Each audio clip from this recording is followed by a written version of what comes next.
There are quite a lot of people bewailing the degradation of our culture, but just commenting on it isn't enough. At some point, you've just got to say, right, tear that up. Yes. New sheet of paper, fresh angle. Ugly things have to come with an explanation, whereas beautiful things don't. You open a book, a portal opens, and you've entered a different world. You're transmuting despair into beautiful art, and that in itself is life-affirming. What is the material imagination? You have to read it and find out.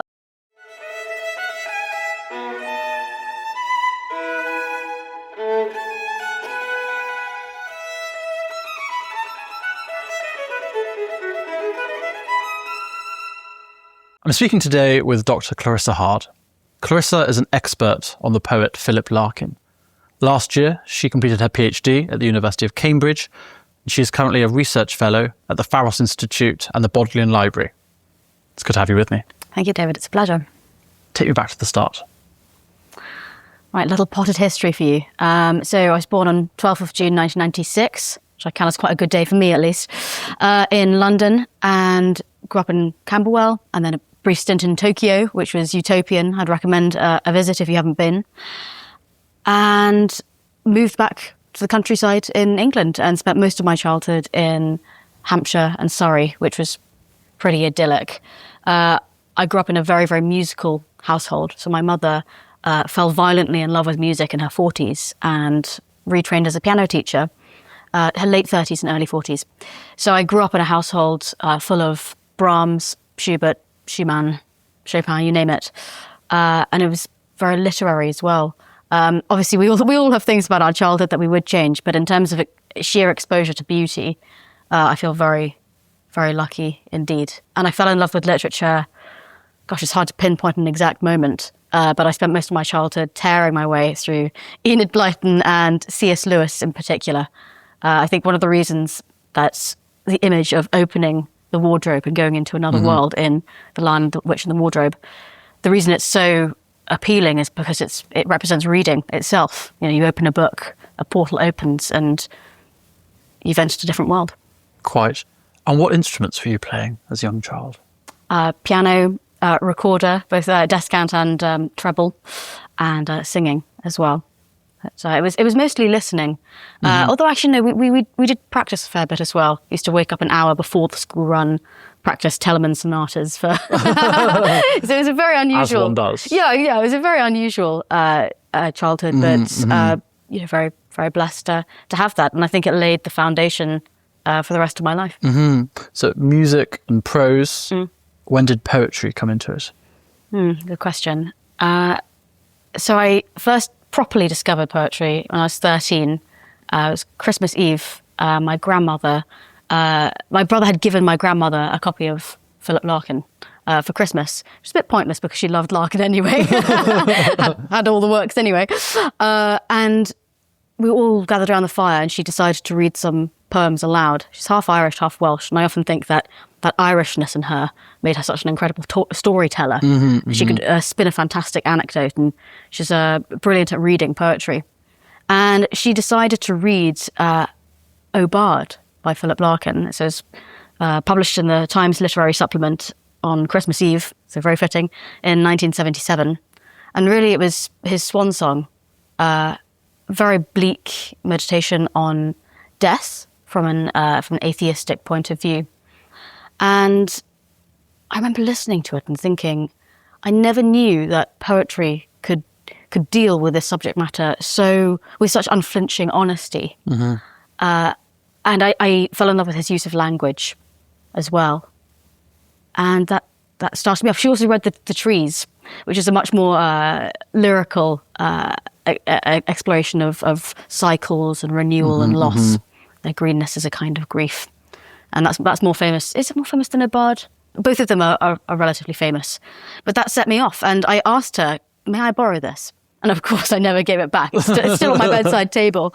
And Larkin was the first poet I really read for pleasure. And he was also the first poet whose poetry I read as a collection, not just one poem here and there, just reading the whole way through. It's quite easy to get through his published output. He had one collection of poetry in the 1940s, but called The North Ship. But this is generally considered not exactly juvenilia, but it's Larkin finding his voice. And then Is it right that he was kind of quite influenced at the time by Yeats Yes, and other romantics, yes. and then he kind of turned his back on that? Yeah, not so much the romantics, but definitely Yeats. He went through a big Yeats period in the 1940s. Auden was his first influence as a schoolboy. But then he started to shift towards Thomas Hardy in the 1950s, and this became his definitive influence, I'd say.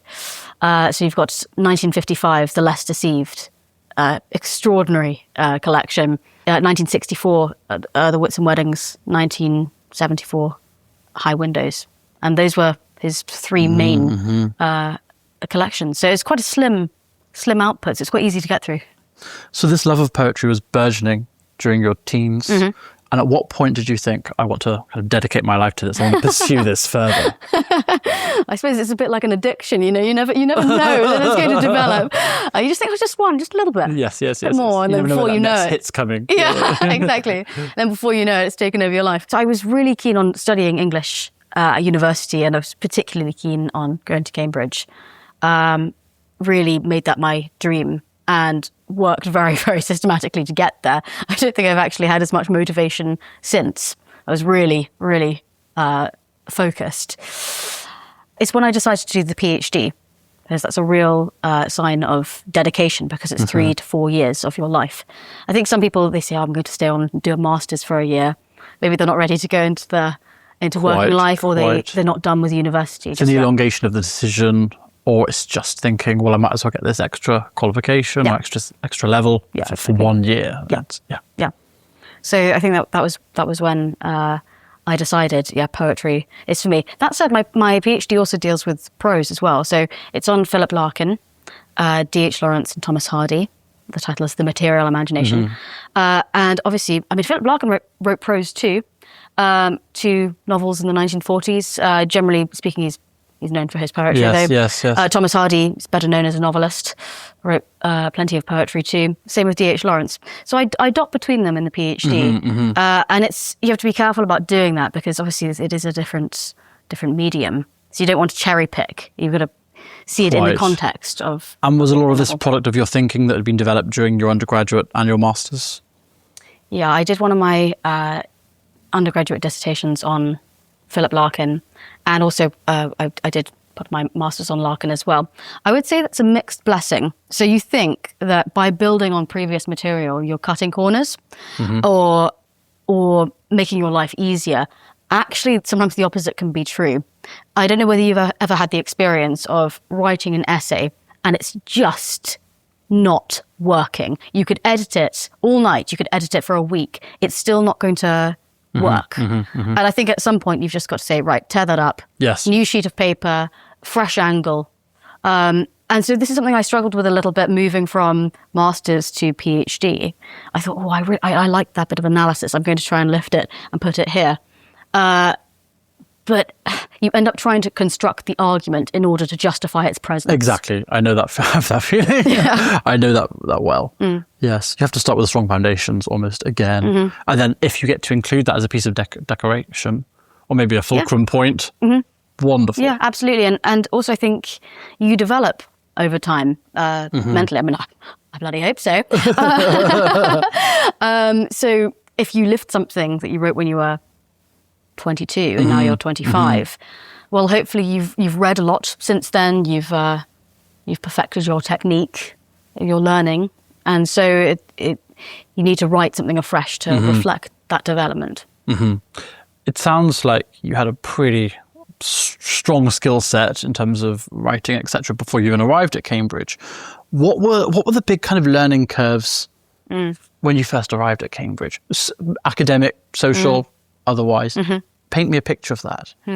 Okay, so when I arrived at Cambridge, so first of all, I really, really fell in love with choral evensong. I know that's not literature, but in terms of adding to my life, that was absolutely huge, and I love it to this day. And I think when you're doing a subject like English, there isn't that much contact time.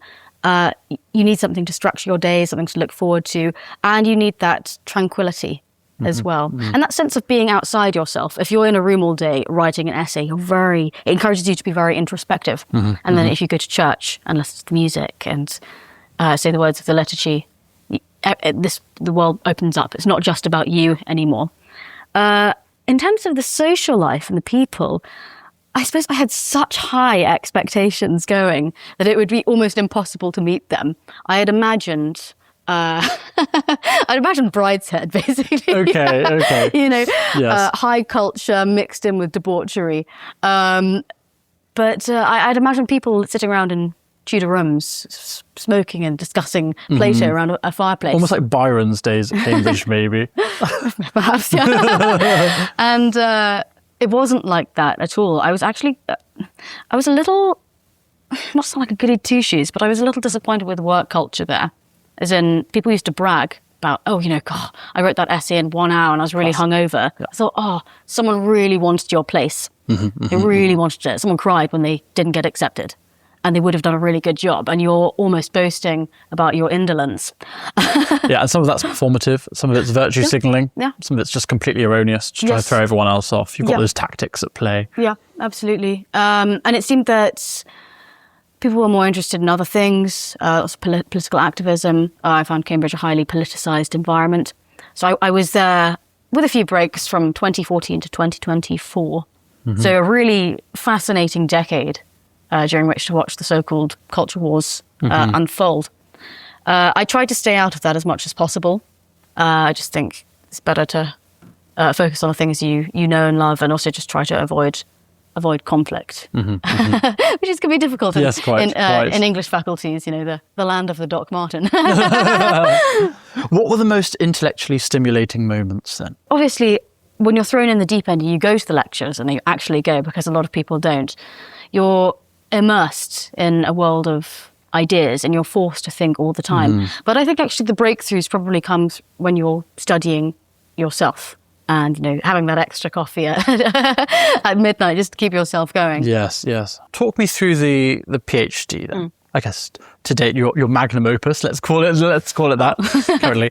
It's entitled The Material Imagination. With reference to mostly Philip Larkin, but also D.H. Lawrence and Thomas Hardy. What is the material imagination? You have to read it and find out. I have.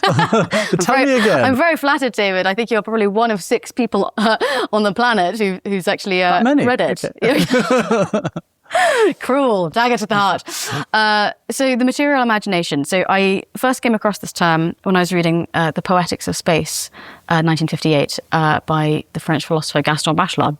I thought, that's a really interesting term. And I didn't do anything with it for a couple of years. It just sat in the back of my mind. But often in literary criticism, you hear people talking about the visual imagination. I thought, the material imagination. You don't hear that so much. But it's the same logic, but applied to touch. And I've always been very interested in the relationship between mind and matter, imagination and physicality, like so places, objects, how the body moves through different spaces and places. So I thought I'm going to use that to talk about as a prism through which to see Larkin, Lawrence and Hardy. Originally it was just Larkin. And then I thought, you know what, I need to branch out a little bit. Often single author PhDs, they can work very well. But I think having those points of reference can really sharpen your analysis and add a bit of extra interest. So you might ask, okay, so why didn't I choose some of Larkin's contemporaries, the so-called movement poets of the 1950s? So that's people like Kingsley Amis. Yes, Robert Conquest, Donald Davy, John Wayne. Sort of adjacent to the angry young men of the 1950s. And so first of all, it was just a preference. I think you've got to study what floats your boat. But also, Larkin himself never saw himself as a movement poet. It mostly came about as a journalistic contrivance. A couple of anthologies by Conquest and D.J. Enright in the 1950s, and they grouped together these post-war poets. But they never saw themselves as a coherent group. And actually, I don't quite see what Philip Larkin has in common with someone like Donald Davy, for example. Yes.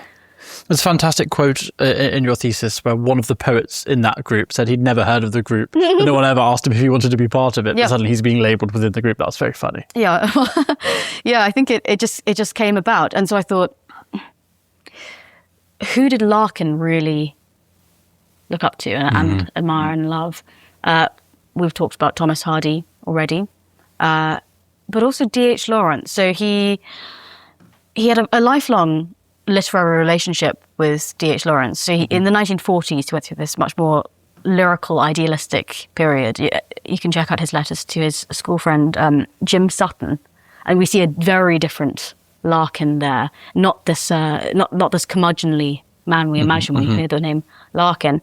I mean, honestly, it's like something out of James Joyce. He talks about an artist who's perpetually kneeling in his heart, and he's seeking a fellow artist to revive his faith. It's almost mystical. And so he was very invested in D.H. Lawrence in the 1940s and the 1950s too. He turned away from Lawrence a little bit, but he still returned to him throughout his life. And actually, when he ended his days in Newland Park in Hull, 1970s, 1980s, he died in 1985. He was mowing the lawn wearing a D.H. Lawrence t-shirt, sipping tea from a D.H. Lawrence mug. He was encouraging his mother to read The Rainbow before she died.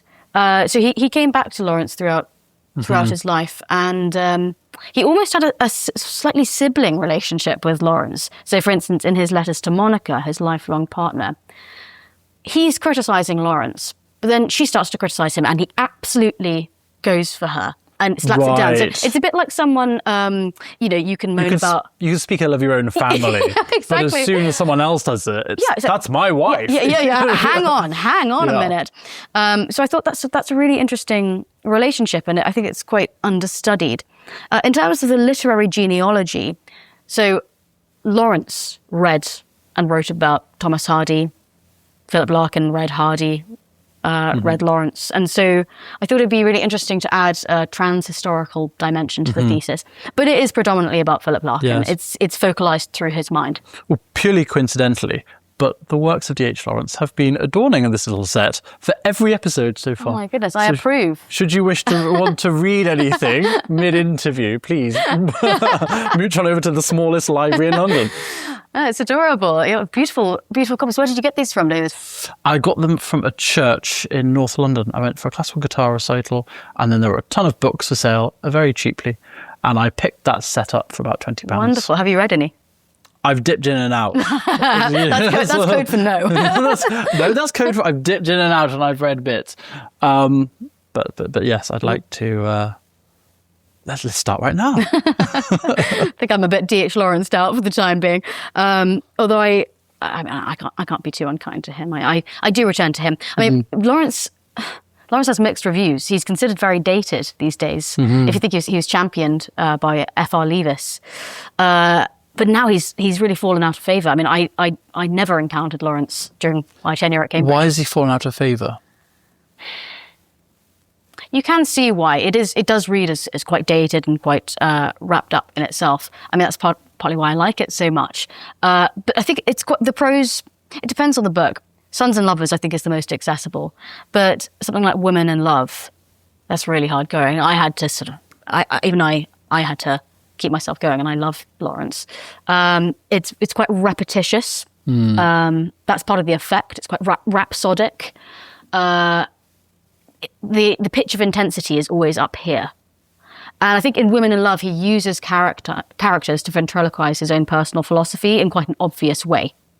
And then you think, this sounds very much like D.H. Lawrence talking about Villa zur Macht, yes. not Birkin. Although Birkin as a character was based on Lawrence himself. So, I don't know, going back to the PhD, I am turning it into a book as we speak. I gave it a bit of time just to sit there. I think it's important when you finish a PhD just to leave it for a little bit, go away, do something else, and then come back to it. And there are definitely things that I would change. You always have to update your PhD to make it more publishable. one of the most obvious things that comes to mind is the signposting. Yeah. Yes, well, I'm not saying this for the sake of it, but I've read your thesis in full and I fully enjoyed reading it in a way that one wouldn't enjoy reading most theses. Yes, there is a degree of signposting there, of course, which in the context of the book you will remove. Yeah. But apart from that, I found it a fascinating read because it struck a beautiful balance between, you weren't talking about things which were just completely inaccessible to the uninitiated reader. And obviously there was the focus, everything is anchored around the poetry. But besides that, there was so much philosophical stuff about anywheres, somewheres, nowheres, places, spaces, that when I was reading it, I was mapping so much of it onto my own life. Oh, thank you, David. I really appreciate that. Well, no, I mean that sincerely. This isn't a word that you use, it's a word that I love, relationality. Yes, I've heard you use this before. Yeah. I use it a lot, but I love that aspect of your thesis because, okay, you're talking about material things at times, but everything is always couched in that.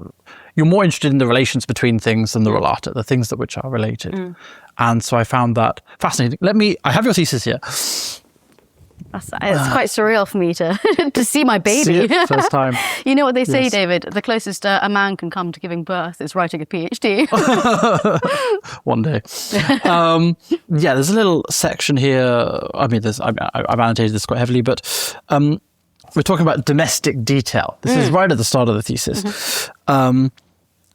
So this, for example, though I guess this is slightly contrived in the context of a set, but thinking about it in terms of a home, you say domestic detail is not dead matter, setting the stage before the real action of the novel takes place. Lawrence depicts a particular scene, but this is a route into contemplating the person's whole life and the state of their world. Hardy, too, draws universal conclusions by focusing on what Blake calls the minute particulars. The details of a house illuminates its inhabitants, for example, or the colour and cut of a dress tell us about something about a character. Likewise, Larkin was intrigued by places, objects, and daily rituals, not in isolation, but rather by how they reflect or indeed shape human behaviour, or take on a life of their own in our own imaginations. I'm going to crawl under the table if you keep on reading. I thought that was glorious, that reciprocity, that relation between how we affect homes and then how that home comes to affect us and how this process is. Yeah. Tell me more about this. It's fascinating. Well, so I'm interested you use the word reciprocity because I quote Larkin, strange reciprocity.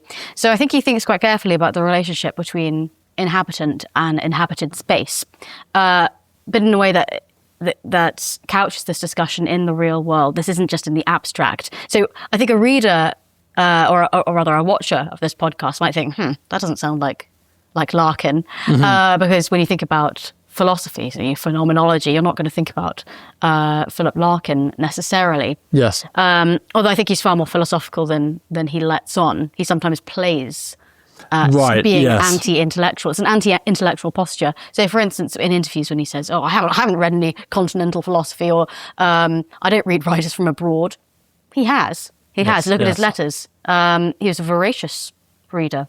So that's the first chapter. It's focusing on the home. So shall I do a little whistle-stop tour of the structure? Okay, so introduction, I acknowledge my debt to Bachelor, but then I sidestep it because this is the mistake that I made in my MPhil. Whenever you take things from other thinkers, you have to be really careful not to get bogged down. Yes. In my master's thesis, I swallowed Heidegger, Sartre, Merleau-Ponty, Bachelard, and I just regurgitated it. And looking back, I think, Larkin's desperately vying. It's like watching Larkin and Heidegger wrestle in a ring. Yes. if you can. Yes. And I tried to dispose of all that for the PhD and just say, right, I'm going to let the poetry really, really breathe. And someone who influenced me in that respect was James Booth, Larkin's biographer. I really recommend reading his 2014 biography because he gives the poems so much space and he lets them guide his writing rather than structuring things and then shoehorning in the poems. Goes back to what we were talking about earlier, doesn't it? Yeah, quite. And so the structure. So introduction, lay out the argument, talk about why I chose Lawrence and Hardy over Larkin's contemporaries, such as the movement poets and writers. Sounds like Laurel and Hardy when you say it like that. Have you ever thought that? No, I haven't actually. Maybe stop thinking that now. No, that's something that I will stick with me. Thanks, David. Yes, pleasure. Now, in the future, when I'm looking at that, I think, oh, Laurel, oh, damn, David's implanted this in my mind. Where was I? So it's an introduction, Lawrence and Hardy, justifying their presence in the PhD. Going into home, the second chapter looks at open spaces. Hardy comes in here with moors and heaths, seascapes, all of this, what Larkin called unfenced existence. So imagining things that are ineffable. While both Larkin and Hardy loved the commonplace. Larkin said he loved everyday things. Everyday things are lovely to me, he said. They were also interested in the sense of the imagined beyond and how you represent that in literature. The third chapter is a bit more abstract. It's about memory and anticipation and how this influences our experience of place, and also how we remember places and things. Fourth one is personally my favourite chapter. It's on churches, sacred spaces, ecclesiastical architecture. This is the first chapter I started with. Actually, I didn't write it sequentially. It's quite interesting that Larkin, Lawrence, Hardy were all atheists. Ultimately, they rejected faith, but they were very much drawn to Christianity. I mean, Hardy started out as a church architect, for example. Larkin delighted in visiting churches. I think church-going is his most famous churchy poem in this respect. Going into a church, taking it in with an almost anthropological eye, and thinking about what happens to churches when belief dies. Because none of the three poets, or the authors that you discuss, were Christians, were they? They were fascinated by Christianity, but no. Larkin in particular is staunchly atheist. Although, towards the end of his life, he bought an Oxford University Press Bible, King James Bible, had it open on a lectern in his bedroom, and read the whole thing. Thought it was unbelievably beautiful.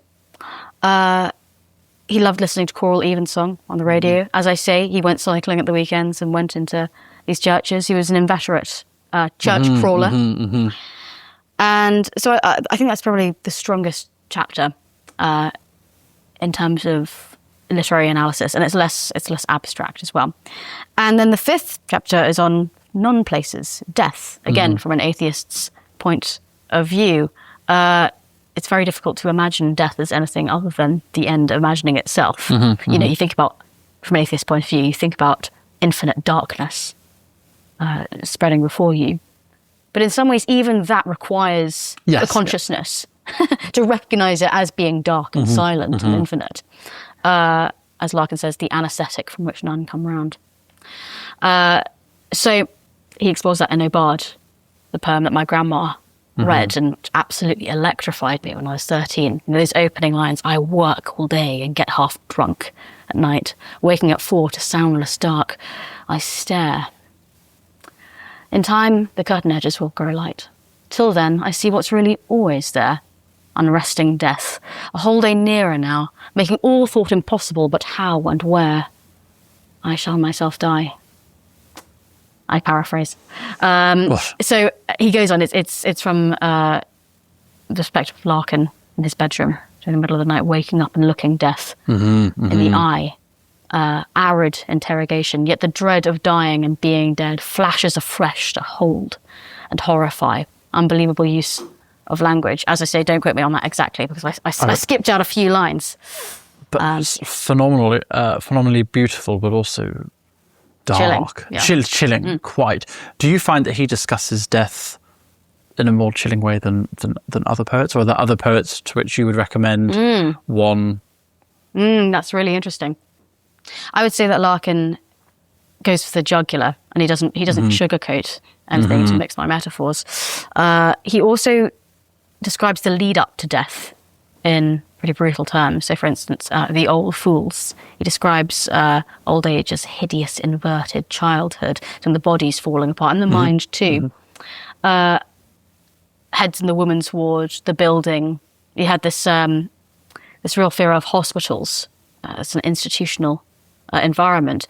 And I've given a lecture on this before, actually. I think it should be on YouTube with the Philip Larkin Society. I'm very much involved. Brilliant society. I edit its journal, if I may plug it. He wrote about these spaces as spaces where we go to give in, but also to defy death. He describes this in the building. The structure of the building is trying to outbuild oblivion.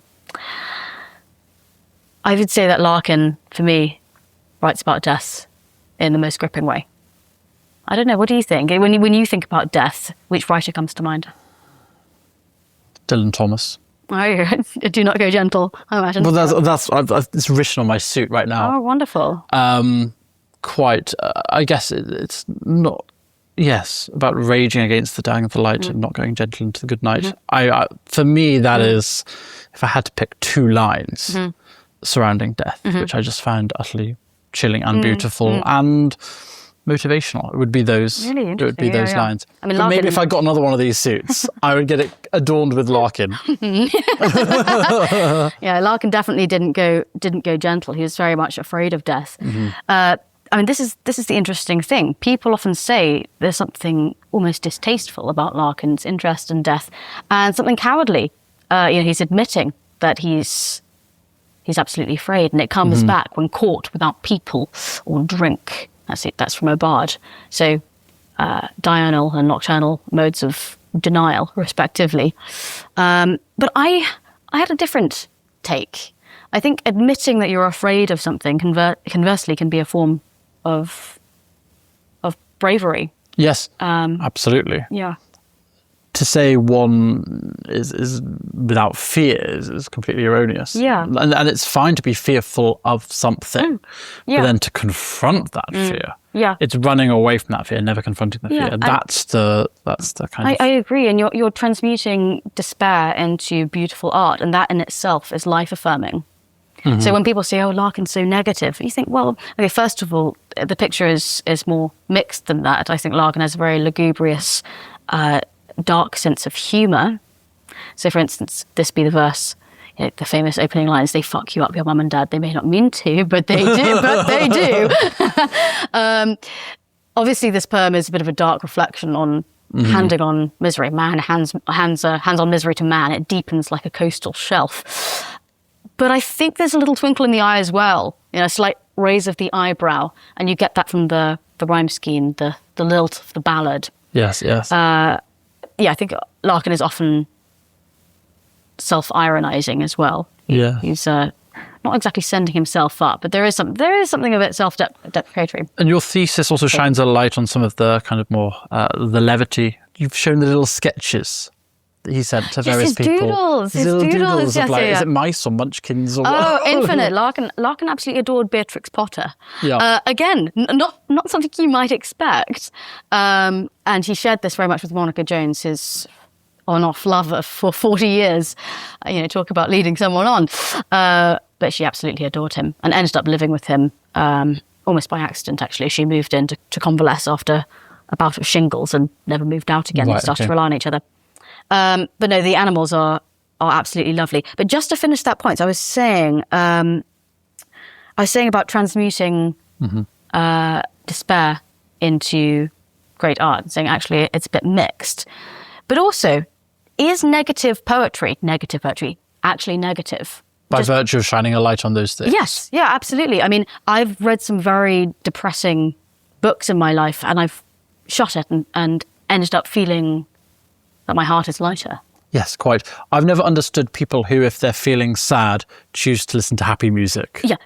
I totally agree. You want to lean into that as well. It's cathartic. Yes. My thought is that I can't really be that unhappy about life if I can put on Pharrell Williams singing Happy and go, actually, there's something Nietzschean there almost. It's like, okay, I'm feeling here.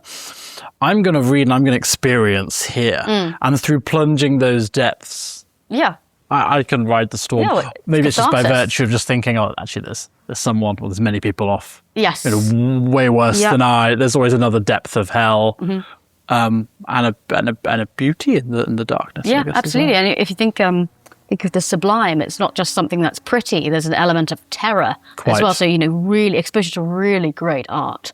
You say that, and I know it's on the nose, but I think of Caspar David Friedrich. Okay, yeah. And I think of, the magnificence of those views, but at the same time, just the danger which is there right in front of you. Yeah, absolutely.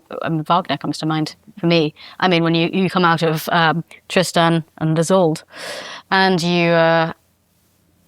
you just listen to the Liebestod, and I think when you watch that for the first time, when you listen to it, something in you changes forever. If that isn't too pompous a thing to say. No, I think so. And obviously it's a trope that's been picked up throughout history. Romeo and Juliet is very much the kind of same paradigm without the music. But although music has been added afterwards by many different composers. And the ballet as well. Kenneth Macmillan. Actually, ballet is one of my hobbies. Not to do, unfortunately. I think that requires just too much time and effort. And I also think that I've missed the boat now. Yeah, I'm in my 20s, but only just. We find ourselves talking about music now. And you were speaking in your thesis about poetry as patterned forms of expression. Wonderful. And then I immediately think, well, music is the obvious patterned form of expression. I wonder if you could talk about the differences in your mind between poetry and music. First of all, I think that's partly why poetry appeals to me, is the emphasis on patterned sound. And I've always been drawn to structured poetry for that reason. So I know poets, kind of throw words at the page and follow the rhythm of their own minds and hearts. Personally, I prefer more structured poems, so something with a rhyme scheme, even meter, regular stanzas. Larkin's brilliant at this. He's a fantastic versifier. He does it so naturally that you don't even realise he's doing it. Right. And then you go back and you think, that's rhyming, but it doesn't sound trite, and it doesn't sound like he's just picking words because they rhyme. Yes. It's just totally. It just fits. It's totally natural. And that's probably the biggest stumbling block for any amateur poet. Yes. Anyone trying to write poetry absolutely. for the first time. I mean, I don't know whether you've ever tried. I've tried it. It's damn difficult. You look back and you think, okay, I've definitely twisted around that line to set it up for the rhyme. Yes. And actually, that's not quite what I wanted to say. The rhyme sounds silly. And you get some people who might just, throw the baby out with the bathwater, right? So they'll go the other way and they'll try not to have any kind of structure or meter. When is a poem a poem? When is a poem not a poem, I guess? Yeah. Do you have any time for that? Do you enjoy, visual forms of poetry, indeterminacy of, poems which kind of jump out of the page, which aren't read in the standard format? I mean, of course, you can't write it off completely. And actually, so I edit About Larkin. It's the journal of the Philip Larkin Society. And as part of that, I get sent a lot of poems. And quite a few of them are seemingly unstructured. When I say unstructured, I want to use that word carefully, because actually what seems unstructured can be quite structured and carefully thought through. But as I say, I prefer more structured poetry because it seems more formal to me and it sets it off. Do you know what I mean by that? So John Donne talked about poetry as beaten gold. You're beating it into shape. And I think I always think about that when I read poems, the beaten gold of the verse. And to a certain extent, when you're writing yourself, you're trying to get it to the best it possibly can be. I tend to go back to the greats, the canon. I mean, obviously, when I say the canon, these works were new once. So you've got to give new works the time of day too.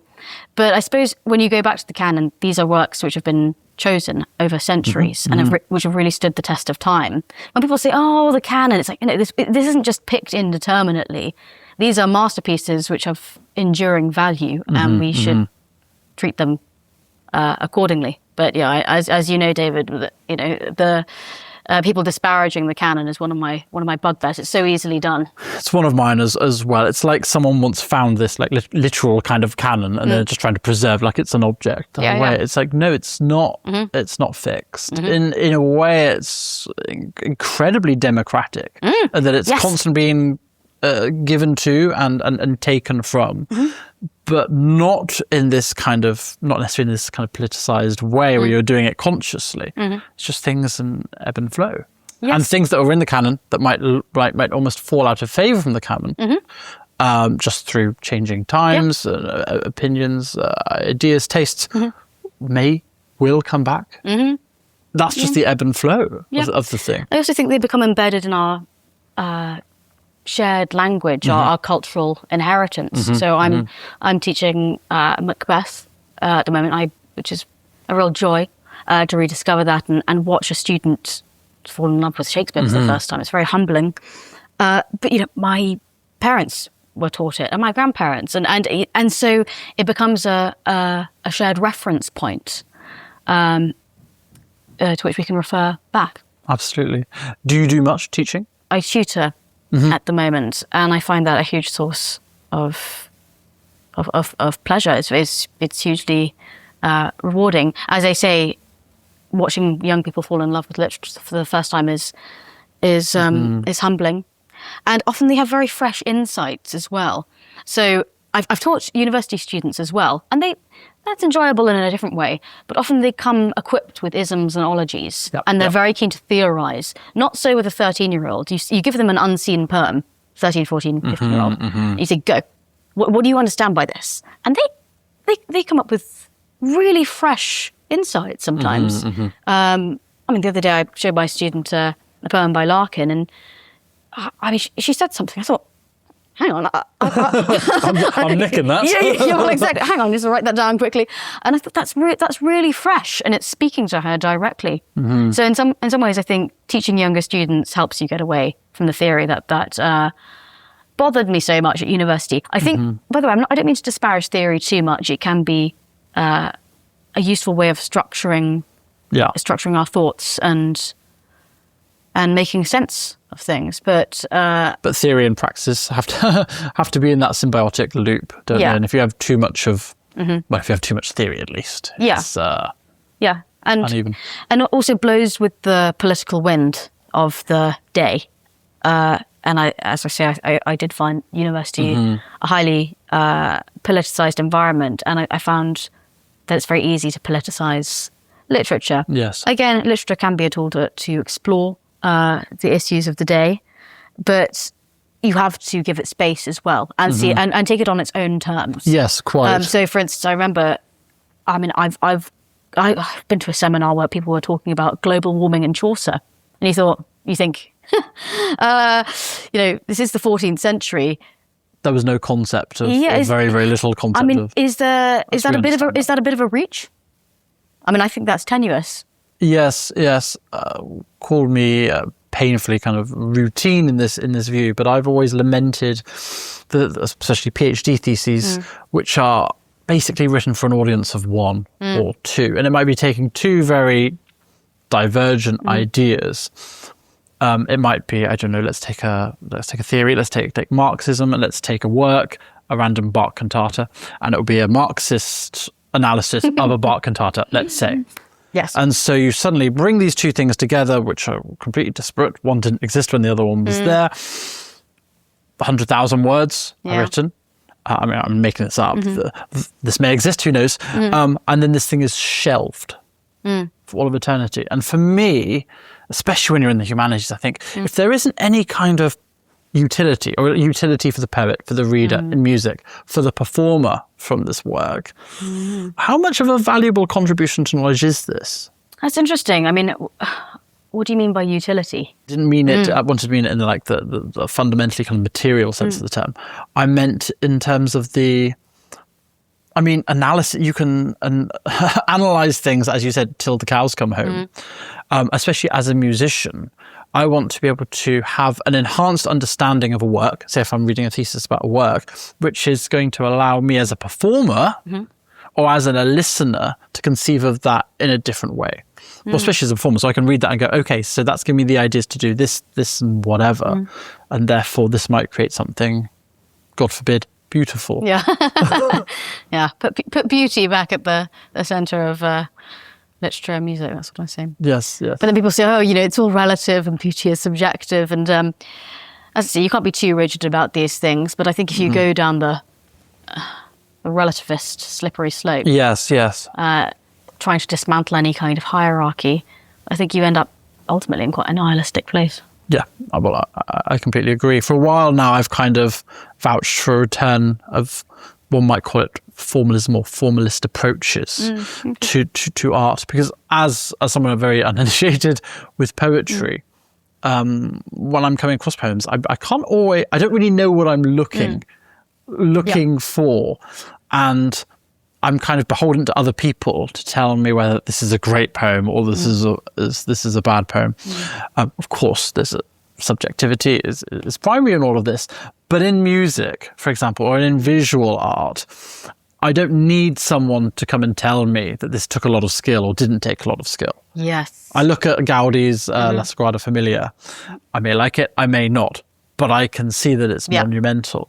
But with words on a page, do you find that a lot of uninitiated people struggle with this and come to you saying, Clarissa, is this a good poem? Is this a good poet? Is it not? I think if you have to explain why it's a good poem, it probably isn't. I've read something the other day. It's quite Scrutonian, isn't it? Ugly things have to come with an explanation, whereas beautiful things don't. If you go around an art gallery and you think, what's that? And you go read, you think, this is why it's here, because it's a reflection on on modernity, on the ennui of modernity. And you think, okay, that justifies its being there.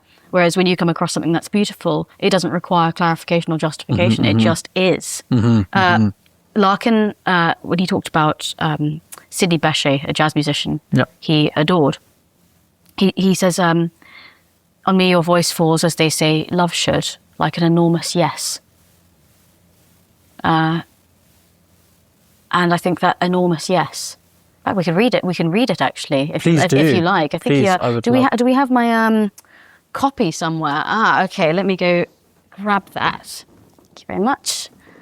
Okay. So it's for Sidney Bechet, and I think it's absolutely wonderful. That note you hold, narrowing and rising, shakes like New Orleans reflected on the water. And in all ears appropriate falsehood wakes, building for some a legendary quarter of balconies, flower baskets and quadrilles, everyone making love and going shares. Oh, play that thing. Mute glorious Storyvilles others may license, grouping round their chairs sporting house girls like circus tigers, priced far above rubies, to pretend they're fads, while scholars manqués nod around unnoticed, wrapped up in personnels like old plaids. On me your voice falls, as they say love should, like an enormous yes. My crescent city is where your speech alone is understood, and greeted as the natural noise of good, scattering long-haired grief and scored pity. I think that enormous yes, that sums up great art for me. You just feel it's intrinsic. Yeah. You feel it. When did he write that, roughly? Well, it was published in Wits and Weddings, so 1964. Right, okay. So that enormous yes, to me, it seems like a departure from his earlier style, because enormous yes is a very simple phrase. I can imagine a child saying that. What do you think of this pizza? Yes, enormous yes. It's not esoteric, really, in any sense. Yeah, absolutely. And interestingly, looking back at the drafts, he played around there. He tried immense agreement first, which doesn't work. It doesn't work half as well, does it? No. But I think he's trying to get he's trying to capture that sense of affirmation. Enormous yes. Tell me about the drafts. Do you spend a lot of your time looking at the drafts? I love the drafts, and this is something that I discovered quite late on in the day. Archive digging, and you have to go to Hull and go to the Bodleian, where I'm doing a bit of research at the moment, and call up the manuscripts and go through them. And it's absolutely fascinating to see a mind at work like that. So, I mean, Philip Larkin was very methodical in the way that he drafted his poems. It's neatly laid out in the workbook. Lots of doodles again on the side and notes to himself. But he finessed things, and it's partly why he produced so little poetry, or rather he published so little poetry. It's worth bearing in mind that a great deal of Larkin's output was never published, at least not in his lifetime. So if you want to look at pretty much everything he ever wrote, Archie Burnett's complete poems, released in 2012. I'd really recommend a rootle around there, because it's an awful lot of material that you might not associate with Larkin. But I think also he's been a slight victim of selective anthologization. So, for instance, this be the verse. People always think about that when you talk about Larkin. But his output is much more varied and much more thoughtful than that. So I'd encourage anyone just to read through the collections. Is there something, quote unquote, painful about looking at manuscripts, in that if you love a piece of music, a poem, an artwork, you're basically dealing with the reified thing, you're dealing with the final product. Say you love that thing, but then you go and you read that actually he could have put 20 words in the same place. And maybe you find something somewhere where he said he didn't like something, but he put it in anywhere. Or you find some correspondence where someone's cut a corner, and then it kind of damages maybe an erroneous notion of this classic paradigm where you've kind of got God and creativity reaching down to the artist. It's like divine inspiration. By doing this archival work, do you find that it can be difficult to contend with? Does it tarnish your appreciation of some of these things? I mean, I think it's very rare that something comes to you ready formed. Of course. Perhaps an image or a set of words, but then you build from that. But no, I think there's a beauty in seeing a mind sprawling in all these different directions. And of course, I mean, there's a lot of great material that never sees the light of day. But it's the same with every form of writing. I mean, including essay writing. Not to say, not putting myself on the same level of Larkin. Certainly not. But I absolutely hate killing my darlings. I absolutely hate it. I have to open up a different document, and I call it offcuts. And I put them there. I'm never going to look at them again. But just knowing that they're there puts my mind at rest. Maybe that's it's the equivalence of a kind of hoarder, isn't it?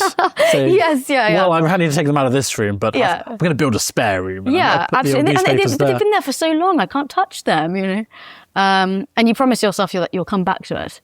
Yes, you probably won't. On that note, when you're writing a thesis or a book or anything of that scale, you're dealing with a huge amount of material. Yeah. And especially in the early stages, an endless amount of material, because you don't, at some point the narrowing down comes, but it's different for every person when that stage comes. How do you go about navigating going from everything to 80,000 words or fewer? There's a real gear change between undergraduates and masters and PhD for exactly that reason. As you say, David, 80,000 words. You've never written that much before. Trying to sustain an argument over that number of words and make it coherent but not repetitious. It's really, really challenging. Most people start by thinking that's so many words, and then most people then suddenly think to themselves, it's very few words. And they struggle actually getting everything. Yes, I mean, I think size. when I had to cut quite a lot towards the end. I mean, it's like a jigsaw puzzle, right?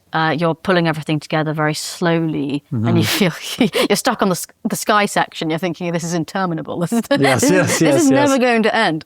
And then at some point, you just keep on pushing, and things start to come together, and then you feel encouraged. But I mean, this is one of the really hard bits of doing a PhD, is that sense of confusion. I mean, which way do I go? Which route do I pick? And as I say, I changed directions throughout the PhD. Lawrence and Hardy weren't part of it originally. But keeping on going and keeping that momentum is important, and try to fight that feeling of being discouraged, because everyone goes through it. And this is where other people come in handy. So for me, ideas only really jump when I communicate them. Right, okay. Whether with friends, supervisors, even with teaching. When I'm communicating the ideas, suddenly they start to breathe. Einstein said that you only understand a concept fully if you can explain it simply. That's really interesting and absolutely true. And so in the final year of my PhD in particular, I had two mentors, both of whom loved Larkin. One was James Booth, encyclopedic knowledge of Larkin, and his analysis of poetry is it can't be bettered. And Christopher Fletcher from the Bodleian, he's keeper of special collections at the Bodleian, very deep interest in Larkin. And I'd occasionally send them emails and, say, this is what I've been working on. And simply putting it in writing and showing it to someone completely new outside the university, suddenly it made it much more dialogic. And as I say, English can be very introspective. So it's important to have friends and colleagues, not just your supervisor, because that's a more distant relationship, I'd say, more formal. But, just you get a beer at the pub and you want to talk through some ideas. I think that's quite an important part of the process. I often wish in those moments I'd had a recorder. I know. Because you work through those ideas verbally and suddenly you... Yeah, I totally agree. Working through things verbally is very helpful. This is why whenever I get stuck on a paragraph, I switch the recorder on and I spitball ideas and I try to rephrase it aloud. Because typically, if you're reading your prose aloud and you stumble, there's a reason why. You think, why am I snagging? Possibly it could just be you're tired and slipping up. But often there is a reason. Yes. The prose just doesn't work. And so I think articulating things off the page, for me at least, is an important part of the process. I used to tell my students, especially in a musical capacity, but it's the same in writing a thesis, that you will continually hit brick walls. I'll tell them, you've hit a brick wall right now. Once you get through, you will get through this, you will get over this, and there'll be a long open stretch of road. There will be another brick wall.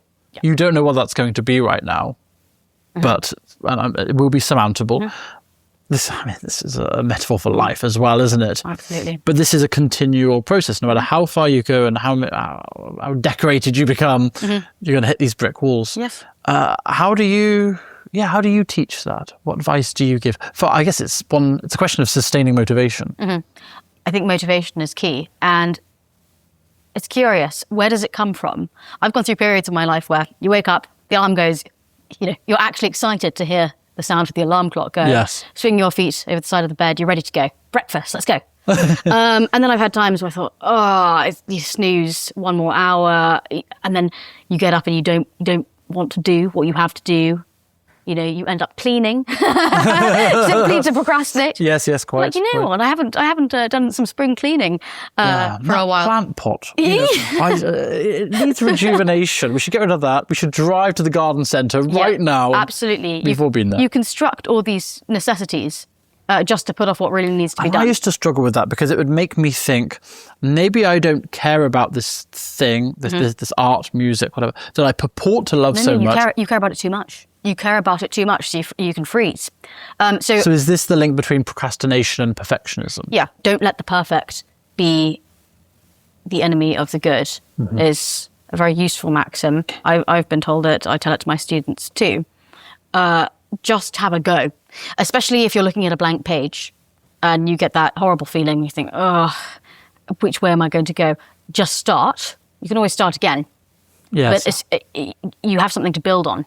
And I think that's important. So there are a few things I tell my students. Put a time limit on it. I am going to sit down at 1 p.m. and not move for an hour. It's not that long, is it? No. I'm sure we've been here for longer than an hour. Not sure. Time feels suspended. Another thing is accountability. Building in accountability, and that's where other people come in, whether it's teachers or friends, or if you're sitting at home revising, you say to your parents, at the end of the day, can you check what I've done? Yes. Wow. But I think in this respect, I think technology is a real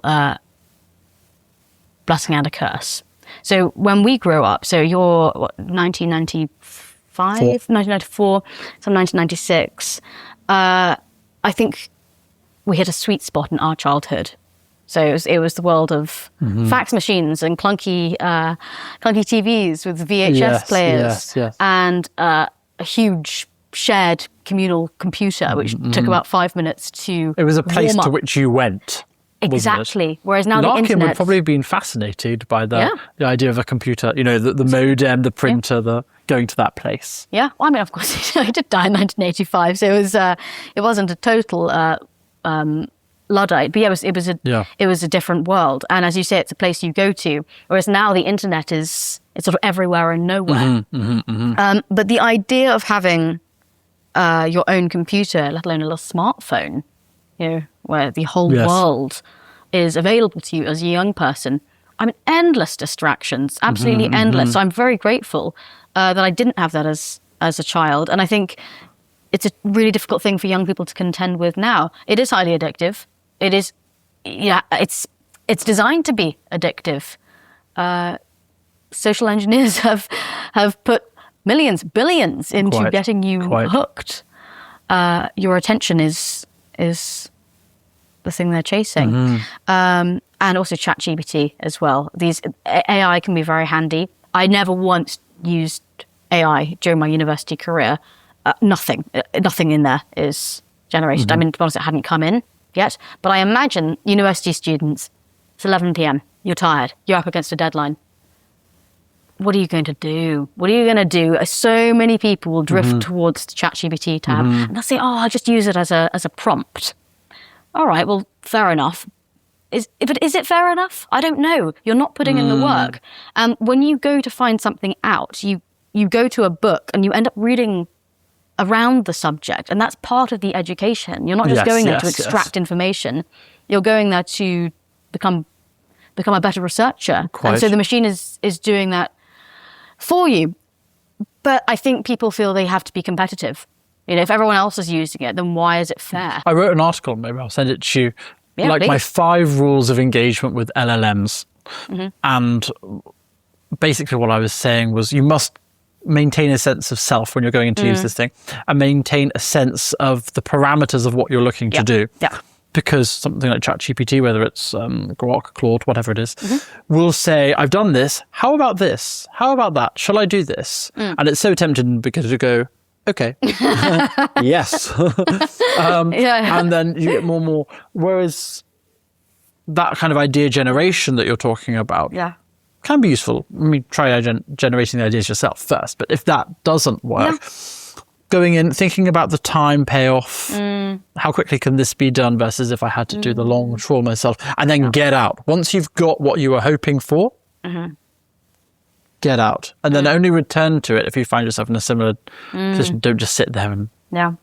I mean, it is quite obvious when students use it, and I've had to have a word now and then, and just say, look, I don't mean to call you out or make you feel humiliated. However, the only person you're letting down is yourself, because you're the person who has to go into the exam and perform.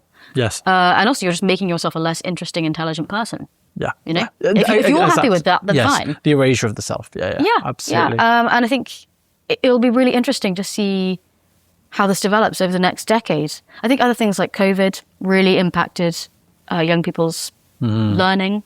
They learnt to cut corners, also remote learning. I don't think we ever really recovered from that. Some people might even say that's akin to an oxymoron. Remote learning. Especially in the sense of education being, in my view, fundamentally a holistic endeavour. Something like YouTube, it can be a tremendous waste of time. It can also be a fantastic resource. That's why I said akin to an oxymoron, because of course, MOOCs, massive online courses, all the rest of it. The YouTube, fantastic. Even Instagram, these are all have educational capacity, which is fantastic. Yeah, if used judiciously. I just think for young people in particular, I think they need a bit of guiding. I mean, obviously, this is very much on people's minds at the moment. Concerned parents, worried. And we're in the era now of AI slop. Yeah. Oh, absolutely. You see it on the tube and the trains. People, they're not really looking or taking things in. They're just like something out of a dystopian, futuristic movie. I'm an eternal optimist in this domain. I think it's actually going to be very good for us because we're accelerating towards this point. Bear with me. We're accelerating towards this point where AI can do anything and everything with the erasure of the individual. And then people are suddenly going to come to the realization, some of them already have, that it's actually the individual that matters. And I think there's going to be this hard kickback towards people looking for authenticity of soul, authenticity of person. And so a real kind of quite strong turning the back on in literature, in music, in all of these things. or do we just drift further and further away from authenticity and then, lose sight of it? I don't know. I mean, that's the very pessimistic view of it. And the optimistic side. But look, I mean, I obviously you see people trying to claw back that sense of individuality. I actually think in terms of the culture wars, Peterson played an interesting role in that. The simplicity of something in 2016, just clean your room.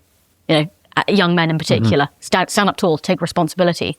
Don't constantly be ashamed of yourself. Don't hide away in the dark, binge eating bad food and developing a technology addiction. Get out into the sunshine. Have you seen the film WALL-E? I have. Actually, that was in the back of my mind. That was just for the last 5 minutes. That's been on my mind. Comatose. Or it's, I think of Aldous Huxley. You're